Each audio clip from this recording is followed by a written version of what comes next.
আমি একটি খুব মধ্যবিত্ত পরিবারের মেয়ে, আর প্রতিদিন তোমাদের সাথে আমার দৈনন্দিন জীবনের কিছু মুহূর্ত তুলে ধরি। যেমন আজ জগদ্ধাত্রী পুজোর নবমীতে বিভিন্ন জায়গায় প্রসাদ খাওয়ানো হয়। তো এটা হচ্ছে বারাসাতে কেএনসি রোডের ওখানে 2-3টে পরপর ঠাকুর হয়। তো আমি সন্ধেবেলা যখন অফিস থেকে ফিরলাম তখন দেখলাম বেশ অনেকটা লম্বা লাইন। তখন আমার পক্ষে দাঁড়িয়ে ওই অবস্থায় প্রসাদ খাওয়া সম্ভব ছিল না, তো আমি বাড়ি চলে এসেছিলাম অত লাইন দেখে। তারপর হঠাৎ করে মনে হলো রাত্রিবেলা আর রান্না করতে পারছি না। যারা বাইরে থাকে তাহলে এই ব্যাপারটা ফিল করতে বেশি পারবে। তো যারা যারা আমার সাথে সহমত তারা অবশ্যই কিন্তু কমেন্টে জানিও যে এরকম বাইরে যারা থাকো, হোস্টেলে থাকো, কোথাও প্রসাদ দিলে বা রাত্রে ওই খেয়ে পেট ভরে থাকা, এই ব্যাপারটা কারা কারা করে থাকো।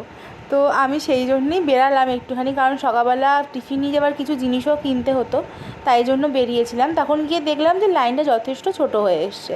তো সেই কারণে আর দেখো এই যেখানে প্রসাদ খাওয়ানো হচ্ছে তার উল্টো দিকে একটা টেডি বিয়ারের দোকান আছে। এই টেডি বিয়ারগুলো দেখে মনে হয় যখনই আমি বড়লোক হব তখন আমি একটা টেডি বিয়ার কিনবো। জানি না সেই বড়লোকটা কবে হব, যদিও বা হয়তো তাড়াতাড়ি হয়ে যাব একদিন, আর তখন আমি একটা বড় টেডি বিয়ারের মালকিন হব। তো এখানে দেওয়া হচ্ছিলো জগদ্ধাত্রী পুজোর প্রসাদ, ভোগ প্রসাদ। তো এখানে বাসন্তী পোলাও আর আলুর দম দেওয়া হচ্ছিলো। তো সেইখানে আমি প্রসাদ খেয়েছি আর পেটও ভরে গেছে। আর খাবারটা মানে ভোগ মানেই মানে যেমনভাবে বানানো হোক না কেন সেটা খুবই তৃপ্তির। তো এখানে প্রচুর মানুষ ভোগ খাচ্ছিল, আর এখানে 4-5 জন মিলে খুব সুন্দরভাবে অ্যারেঞ্জ করে দিচ্ছিল। আর এখানে একটা ঠাকুরও তো আমরা দেখলাম যেখানে ভোগ খাওয়ানো হচ্ছিল, আর তার থেকে একটু এগিয়ে সেই ঠাকুরটা অসাধারণ, মানে মূর্তি প্রতিমা খুব ভালো হয়েছে। তো এই ঠাকুরটাও তোমাদেরকে দেখিয়ে দিই।